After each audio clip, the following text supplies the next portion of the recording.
Hello friends, welcome to our YouTube channel तैयारी beginners की। इस वीडियो के माध्यम से आपको यूपीजीआईसी लेक्चरर एवं टीजीटी पीजीटी के लिए हिंदी के बहुत ही महत्वपूर्ण प्रश्न उत्तर देखने को मिलेंगे। पूरा वीडियो देखिए और चैनल को सब्सक्राइब भी कर लीजिएगा।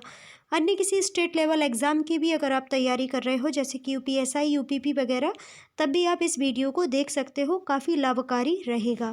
तो शुरू करते हैं। पहला क्वेश्चन है, हिंदी साहित्य का आदिकाल हिंदी का एक इतिहास ग्रंथ है।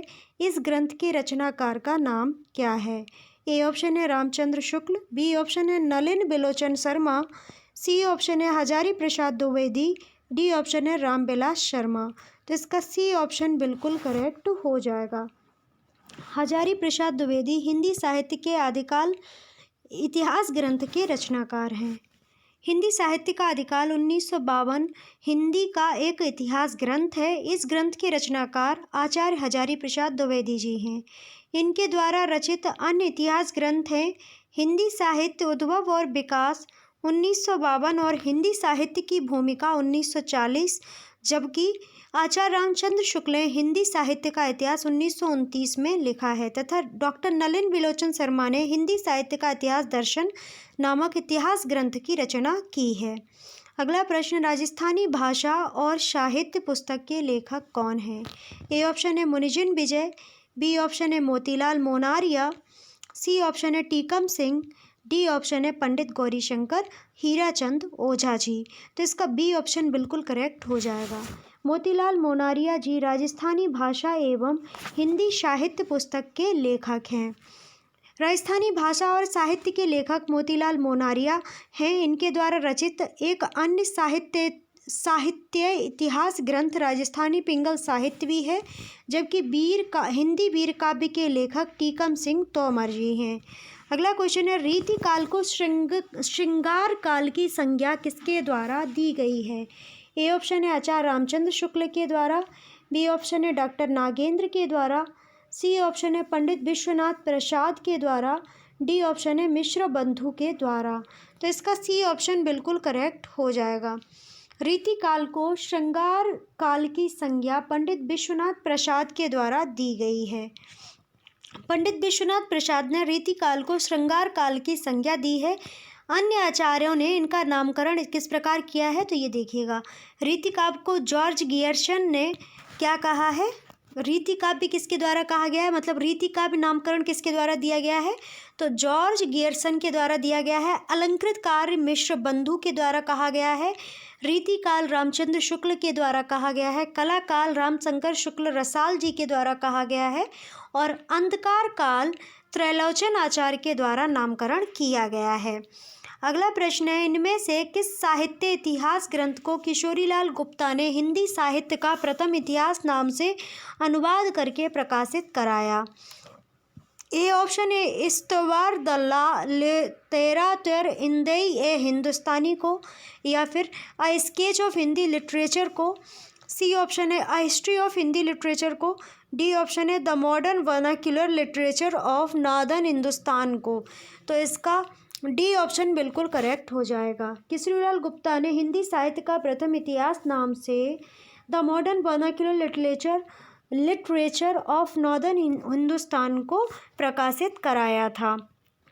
जॉर्ज गियर्सन द्वारा लिखित इतिहास ग्रंथ the modern vernacular literature of northern Hindustan को किशोरीलाल गुप्ता ने हिंदी साहित्य का प्रथम इतिहास नाम से अनुवाद करके प्रकाशित कराया था, जबकि गौरशा तासी लिखित इतिहास ग्रंथ इस्तवार द लॉ लिटरेचर इंदेव हिंदुस्तानी को लक्ष्मी सागर बाशने ने हिंदुई साहित्य का इतिहास नाम से अनुवाद किया था। ए स्केच ऑफ हिंदी लिटरेचर ग्रंथ के लेखक पादरी एडविन ग्रीव्स हैं और a history of Hindi literature के लेखक FEAK हैं। ओके, अगला क्वेश्चन है, रामचंद्र शुक्ल का हिंदी साहित्य का इतिहास मूलतः किस कृति की भूमिका के रूप में लिखा गया है? ए ऑप्शन है हिंदी कोविद रत्नमाला, बी ऑप्शन है हिंदी शब्द सागर, सी ऑप्शन है हिंदी विश्वकोश, डी ऑप्शन है धर्मशास्त्र का इतिहास। तो इसका बी ऑप्शन बिल्कुल करेक्ट हो जाएगा, हिंदी शब्द सागर। रामचंद्र शुक्ल का हिंदी साहित्य का इतिहास मूलतः हिंदी शब्द सागर की भूमिका के रूप में लिखा गया था, जिसका प्रकाशन 1929 में हुआ था, जबकि हिंदी कोविद रत्नमाला श्याम सुंदर दास, हिंदी विश्वकोश धीरेन्द्र वर्मा और धर्मशास्त्र का इतिहास का संबंध इससे नहीं है। अगला क्वेश्चन है, आचार्य रामचंद्र शुक्ल ने रीतिकाल का समय माना है। ए ऑप्शन है 1600 से 1800, बी ऑप्शन है 1700 से 1900 और सी ऑप्शन है 1500 से 1750 और डी ऑप्शन है 1600 से 1850। तो रीतिकाल का जो समय माना गया है रामचंद्र शुक्ल जी के द्वारा, तो वो है 1700 से 1900।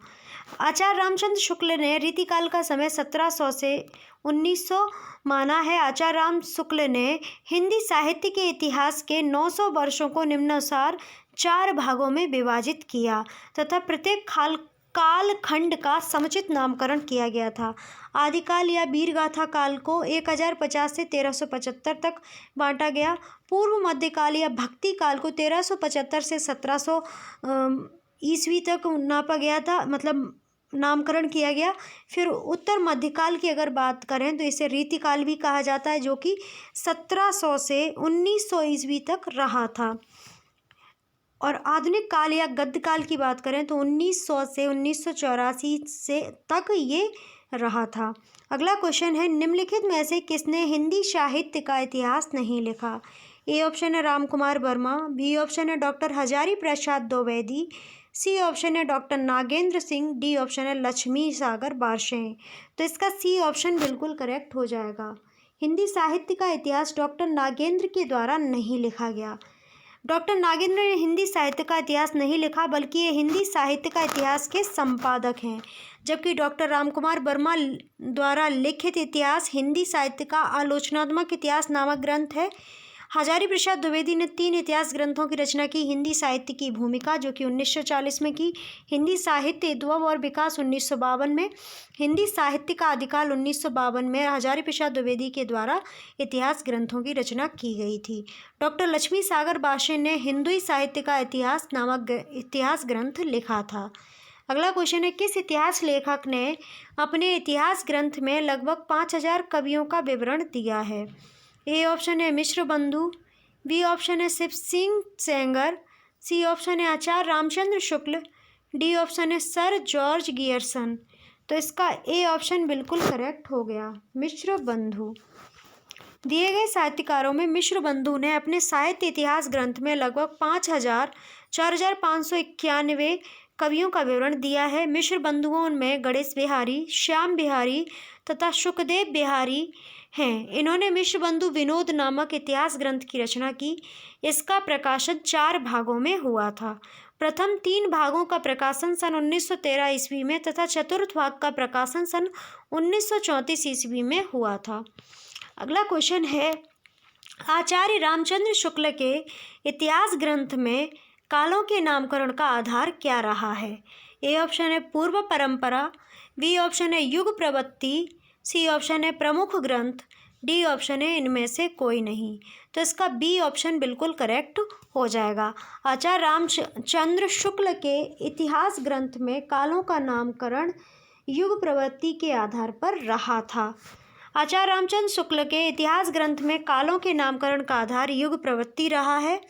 आचार्य रामचंद्र शुक्ल ने अपना इतिहास ग्रंथ हिंदी साहित्य का इतिहास विधेयवादी पद्धति पर लिखा है, जिसका प्रकाशन 1929 में हुआ था। अगला क्वेश्चन है, इतिहास लेखन की सबसे विकसित पद्धति कौन सी है। ए ऑप्शन है विधेयवादी पद्धति, बी ऑप्शन है वर्णानुक्रम पद्धति, सी ऑप्शन है कालानुक्रमी पद्धति, डी ऑप्शन है समाजशास्त्रीय पद्धति। तो इसका ए ऑप्शन बिल्कुल करेक्ट हो जाएगा। इतिहास लेखन की सबसे विकसित पद्धति विधेयवादी पद्धति होती है। इतिहास लेखन की सबसे विकसित पद्धति विधेयवादी पद्धति मानी जाती है। आचार्य रामचंद्र शुक्ल ने इतिहास लेखन की विधेयवादी पद्धति का अनुसरण कर अपना इतिहास ग्रंथ लिखा है।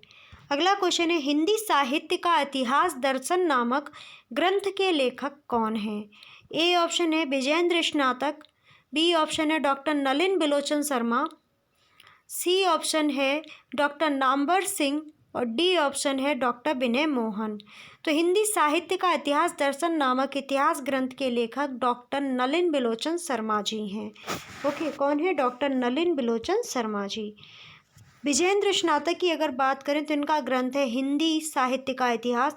डॉक्टर नामवर सिंह ने दूसरी परंपरा की खोज को लिखा है। डॉक्टर विनय मोहन जी ने हिंदी साहित्य का अभ्युत्थान नामक ग्रंथ लिखा है।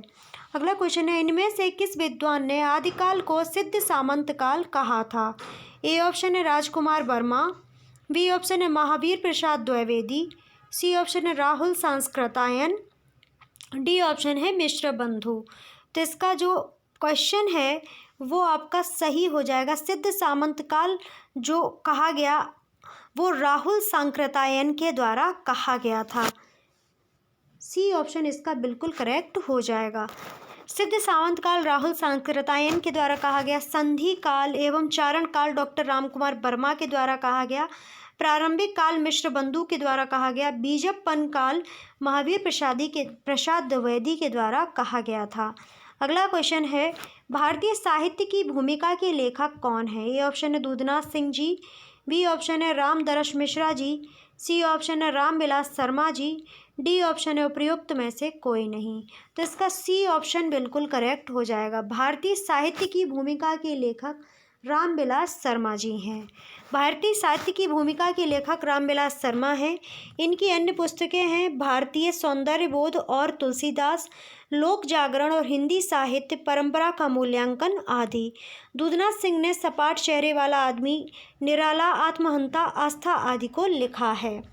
अगला क्वेश्चन है, इनमें से किस साहित्य इतिहासकार ने अपने इतिहास ग्रंथ में हिंदी के गद्य साहित्य को गद्य का आविर्भाव, गद्य का परिवर्तन, गद्य का प्रसार और गद्य की वर्तमान गति नामक खंडों में विभक्त करके विवेचित किया है? तो ए ऑप्शन है बच्चन सिंह, बी ऑप्शन है शिव सिंह सेंगर, सी ऑप्शन है रामचंद्र शुक्ल, डी ऑप्शन है रामशंकर शुक्ल रसाल। तो इसका सी ऑप्शन बिल्कुल करेक्ट हो जाएगा। रामचंद्र शुक्ल ने अपने इतिहास ग्रंथ में हिंदी के गद्य साहित्य को गद्य का आविर्भाव, गद्य का प्रवर्तन, गद्य का प्रसार और गद्य की वर्तमान गति नामक खंडों में विभक्त करके विवेचित किया है। अगला क्वेश्चन है, हिंदी साहित्य के उत्तर मध्यकाल को कलाकाल नाम देने वाले विद्वान कौन से हैं? ए ऑप्शन है मिश्र बंधु, बी ऑप्शन है रामशंकर शुक्ल रसाल, सी ऑप्शन है विश्वनाथ मिश्र, डी ऑप्शन है रामचंद्र शुक्ल। तो इसका बी ऑप्शन बिल्कुल करेक्ट हो जाएगा। हिंदी साहित्य के उत्तर मध्यकाल को कलाकाल नाम देने वाले विद्वान रामशंकर शुक्ल रसाल हैं। इस काल को मिश्र बंधु ने अलंकृत काल तथा विश्वनाथ प्रसाद मिश्र के श्रृंगार काल और रामचंद्र शुक्ल के में रीतिकाल नाम दिया गया है। ठीक है, तो ये हिंदी के 15 क्वेश्चंस थे। कैसा लगा आपको वीडियो ज़रूर बताइए। थोड़ा बहुत हिंदी पढ़ने में प्रॉब्लम हो गई तो उस बात पे फोकस मत कीजिए, कंटेंट देखिए। 15 क्वेश्चन में आपके कम से कम 40 क्वेश्चंस तैयार हो गए। एक क्वेश्चन के डिस्क्राइब में बहुत सारी चीज़ें होती हैं। तो पूरा वीडियो आपने देख लिया है तो चैनल को सब्सक्राइब कर लीजिएगा। ऐसे ही वीडियो आपको पर डे देखने को मिलेंगे। वैकल्पिक विषय केमिस्ट्री की वीडियो अगर देखना चाहते हैं तो वे भी मिलेंगे। सामान्य अध्ययन के वीडियो देखना चाहते हैं वे भी देखने को मिलेंगे और हिंदी के वीडियो भी आज से आपको देखने को मिलेंगे। पूरा वीडियो देख लिया है तो चैनल को सब्सक्राइब कर लीजिएगा, बेल आइकन को प्रेस कर लीजिएगा, जो घंटी होती है उसे प्रेस कर लीजिए जिससे जो भी वीडियोस अपलोड हो उनकी नोटिफिकेशन आपको मिल जाए। और वीडियो को ज़्यादा से ज़्यादा शेयर कीजिएगा, जो भी आपकी रीच हो, फेसबुक, इंस्टाग्राम, आपके व्हाट्सएप ग्रुप वगैरह में लोगों को सजेस्ट कीजिएगा। अच्छा कंटेंट है और आप इतना सपोर्ट कर सकते हैं। तो आप सभी का बहुत बहुत धन्यवाद वीडियो वॉच करने के लिए। आप सभी का दिन शुभ हो।